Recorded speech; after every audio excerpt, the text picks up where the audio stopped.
যাদবপুর বিধানসভার অন্তর্গত 105 নম্বর ওয়ার্ডে বিজেপির লেখা দেওয়াল বারংবার মুছে দেওয়ার অভিযোগ উঠেছে তৃণমূল কংগ্রেসের বিরুদ্ধে।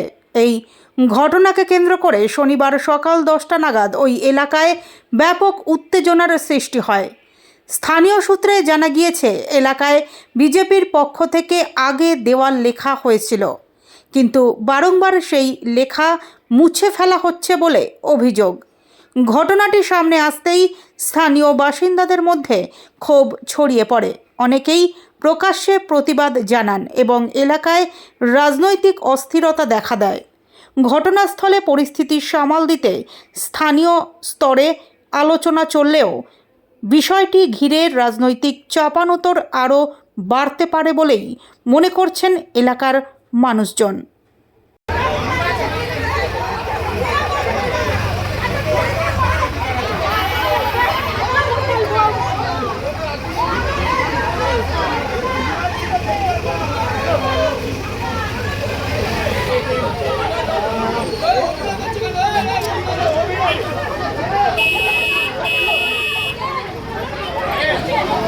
हाथ